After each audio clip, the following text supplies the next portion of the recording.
మంచి రుచికరంగా పోషకాలను అందించే ఒక హెల్తీ లడ్డు రెసిపీని ఈ వీడియోలో మీతో షేర్ చేసుకోబోతున్నానండి. ఈ లడ్డు చాలా రుచిగా ఉండడమే కాదు, హెల్తీ కూడా. డెఫినెట్‌గా ట్రై చేసి ఎంజాయ్ చేయండి. ఈ లడ్డు చేయడానికి ముందుగా ఒక కప్పు బాదం పప్పు పలుకుల్ని తీసుకొని దూరగా ఫ్రై చేయండి. వీటిని ఇలా ఒక 2, 3 నిమిషాలు ఫ్రై చేసి తీసుకోండి.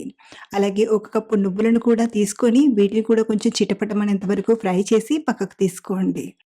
మనం వేపిన బాదం పప్పు నుండి ఒక 10 బాదం పప్పుల వరకు తీసుకొని చిన్నగా ముక్కలుగా చేసి పక్కనుంచుకోండి. ఇప్పుడు మిక్సీ జార్‌లోకి మనం వేపి పెట్టిన బాదం, నువ్వులను తీసుకొని, అలాగే ఇందులోనే ఫ్లేవర్ కోసం 5, 6 యాలకులను తీసుకొని మధ్య మధ్యలో కలుపుతూ ఇలా మెత్తగా గ్రైండ్ చేయండి.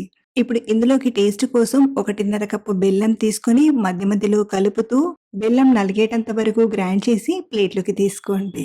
మంచి రుచి కోసం ఇందులోనే 1, 2 టీ స్పూన్ల నెయ్యిని, పక్కకు తీసి పెట్టిన బాదం పప్పుని ఇలా ముక్కలుగా కట్ చేసి తీసుకొని అంతా కలిసేలా కలిపి లడ్డూలా చుట్టి తీసుకోవడమే. ఇలా చేసిన లడ్డూలు 2 వారాల వరకు నిల్వ చేసుకొని కమ్మగా తినేయొచ్చు.